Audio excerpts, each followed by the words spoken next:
Welcome to D&D Builds, where we have an outlet to make all sorts of ridiculous Dungeons & Dragons characters and stop driving the people in our lives insane with them. I added a poll on Discord to see whether people wanted a video game character, a comic book character, or an anime character for me to build next. And video game character came out ahead, so I immediately dove over to my Patreon and put a poll up there to see which character from Smash Brothers people wanted me to build. And Ryu from Street Fighter came out well ahead. He's one of the most iconic members of Street Fighter, and I know some people say Ryu or Ryu or a couple other pronunciations, but you're gonna have to bear with me as I just call him Ryu. I'm gonna try and make sure this isn't completely straightforward, as it is Street Fighter and his moveset is fairly obvious for the most part, but he does have some combos in his moveset, so I want to make sure I address them. But first things first, we gotta pick a race, and that's pretty easy. We're just gonna grab human, and to get a little more flexibility, we'll go with human variant. This allows us to pick up a feat right at first level, and you get one skill. So the skill we're gonna grab is perception, because it's pretty darn useful in any situation. And as far as that feat,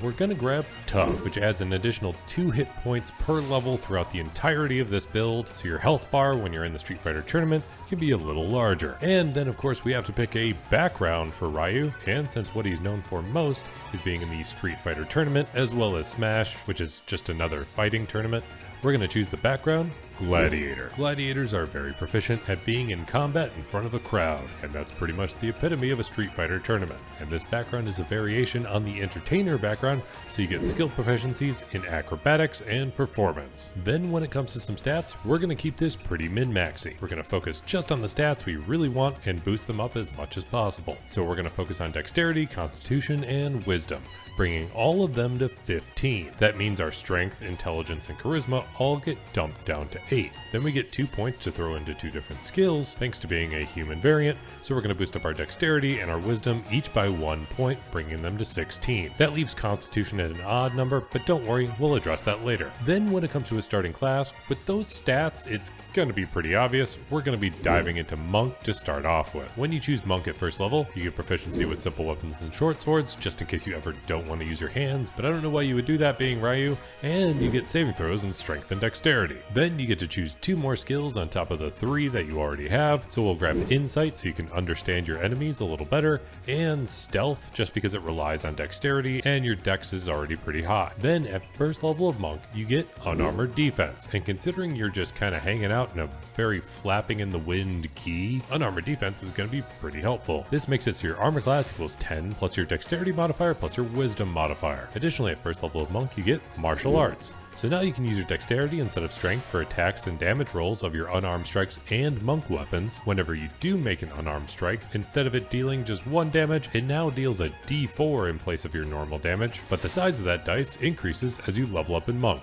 And that dice will also apply to any monk weapons that you decide to use, just in case that damage dice would outpace any weapon you would have. Then finally, as part of martial arts, whenever you take the attack action with an unarmed strike or monk weapon on your turn, you can make 1 additional unarmed strike as a bonus action. Then once you hit 2nd level of Monk, you get Key. Your maximum amount of key points is equal to the amount of levels that you have in Monk, and you can spend them on special features like Flurry of Blows. So you can spend 1 key point to make 2 unarmed strikes as a bonus action instead of just 1, or you can spend 1 key point to activate Patient Defense, so you can take the dodge action as a bonus action on your turn, or you can spend a key point to activate Step of the Wind, to take the disengage or dash action as a bonus action on your turn, and your jump distance is doubled for the turn.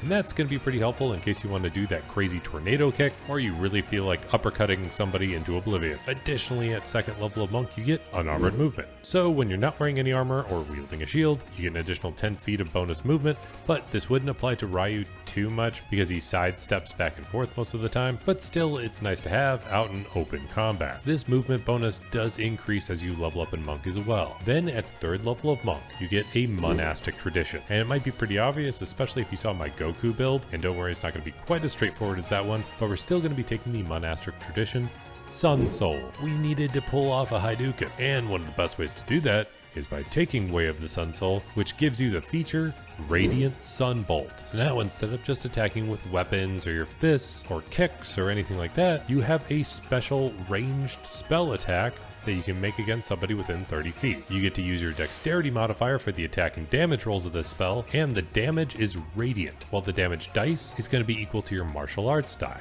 And you can replace any attack that you make with one of these Radiant Sunbolts, which is essentially just a Hadouken, which is obviously one of the core moves that Ryu has. Additionally, at 3rd level of Monk, you get Deflect missiles, so if somebody is shooting a projectile at you, you have the chance to deflect it, or even possibly catching it and throwing it back at your enemies.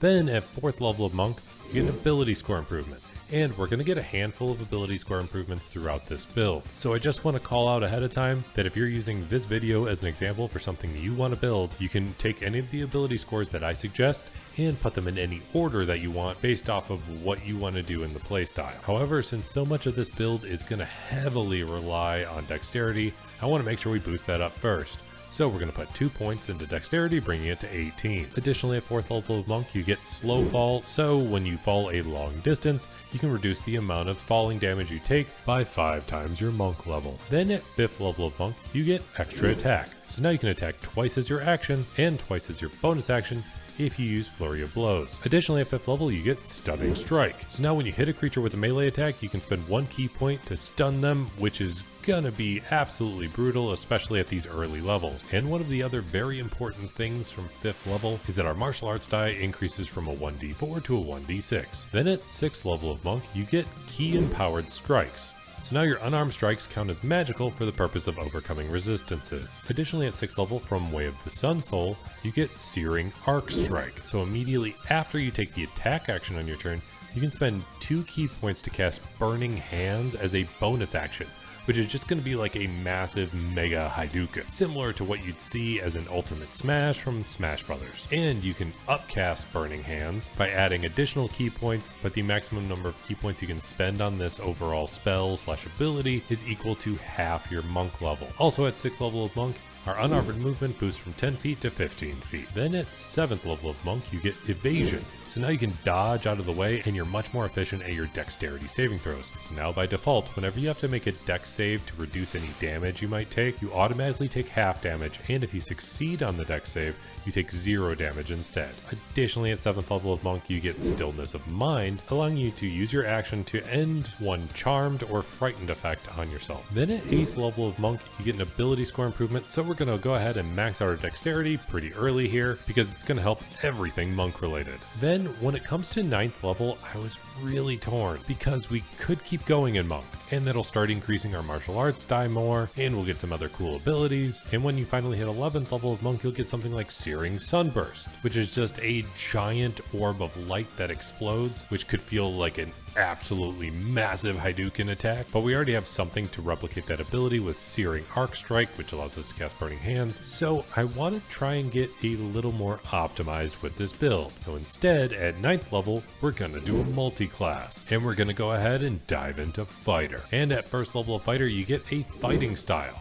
And the thing about fighting styles is that most of them actually rely on having a weapon or wearing armor. So things like archery, dueling, great weapon fighting, thrown weapon fighting, or 2-weapon fighting are all basically useless in this build. And things like defense, which requires you to be wearing armor, protection, which requires you to be wielding a shield, or interception, which requires you to either be wielding a shield or a weapon, are also basically useless. So since we multi-classed, leaving our martial arts die kinda stuck at a d6, we're gonna go ahead and increase that in another way by taking the fighting style, Unarmed Fighting. So now, as long as we're not wielding any weapons or a shield, our unarmed strikes are now a d8 instead of a d6. And at the start of each of your turns, if you happen to be grappling a creature, you can deal 1d4 damage to them. Additionally, at 1st level of Fighter, you get Second Wind, so now you can use a bonus action to regain 1d10 plus your fighter level in hit points. Then at 2nd level of Fighter, you get Action Surge.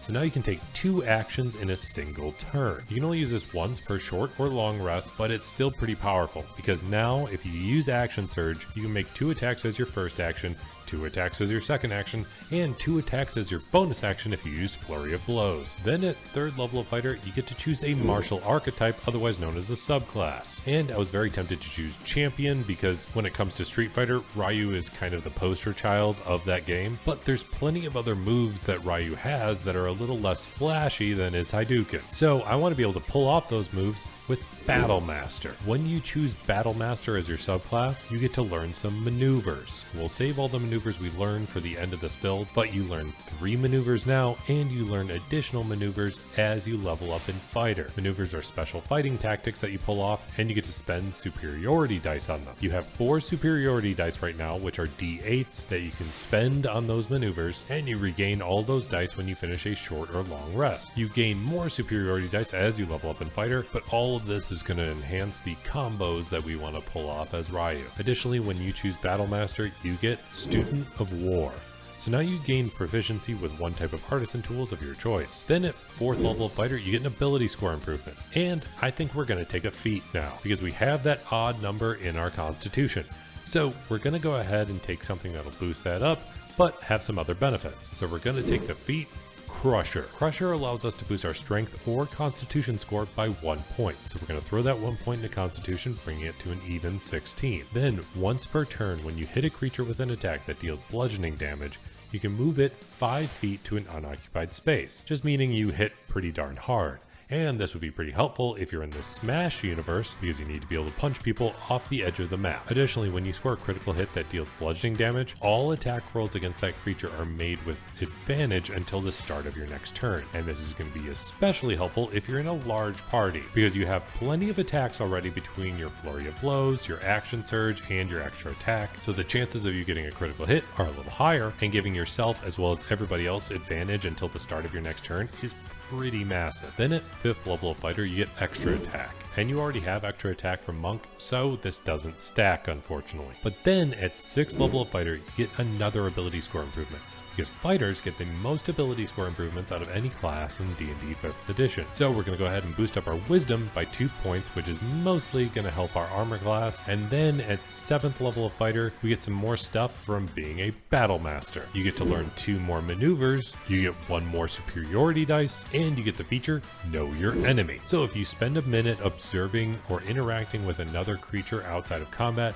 you can learn some information about its capabilities, allowing you to ask your DM whether a creature has equal to, superior, or inferior stats when compared to you. So you can find out its strength, dexterity, or constitution score, its armor class, its current hit points, or its total class levels, if any, and especially any fighter class levels, if any. Then at 8th level of fighter, you get another ability score improvement. So we're going to go ahead and max out our wisdom, making it so our armor class is now 20. This will also help any stunning strikes that we pull off, as well as our burning hands that we're able to cast as being a Sun Soul. Then at 9th level of fighter, we get Indomitable, allowing you to re-roll any saving throw just in case you fail on it. But you can only use this once per long rest. Then at 10th level of fighter, you get some more stuff from being a battle master. You can learn 2 more maneuvers, and you get improved combat superiority. So now your superiority dice upgrades from a D8 to a D10. Then at 11th level of fighter, you get another extra attack. And this will actually increase the amount of attacks you have, making it so you can attack 3 times as your action, 3 more times with Action Surge, and 2 more times as your bonus action with Flurry of Blows. Then at 12th level of fighter and 20th level overall, you get another ability score improvement. And since we already have Tough and we already have Crusher, there's not many feats I would really want to grab.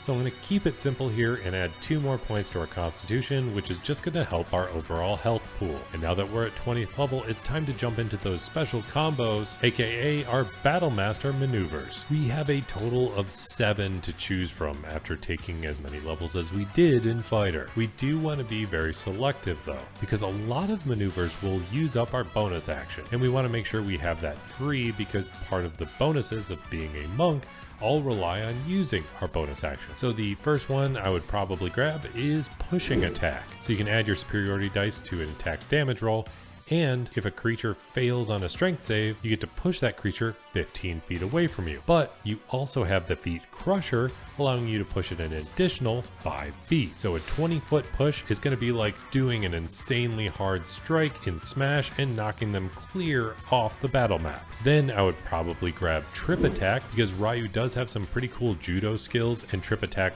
feels pretty spot on for that if you want to keep things on a bit more of an equal playing field, so that way your enemies don't have a weapon to wield. I would grab Disarming Attack. You want to be able to block some additional damage, so grab Parry, allowing you to reduce any damage coming at you. Then, just in case you want one more attack on top of all the other attacks you already have, I would grab Riposte, because this maneuver makes it so when a creature misses you with a melee attack, you can use a reaction to expend 1 superiority die to make 1 melee attack against the creature. And if you hit the creature, you can add the superiority die to the attack's damage. So now you can make 3 attacks as your action, 3 attacks with Action Surge, 2 attacks with your bonus action using Flurry of Blows, and 1 more attack as your reaction with Riposte, bringing a pretty intense combo. Then I was thinking about the game Marvel vs. Capcom and how you pretty much have to swap in and out with various characters. And one of the best ways to pull off this is with the maneuver Bait and Switch. So when you're within 5 feet of a creature on your turn, you can expend 1 superiority die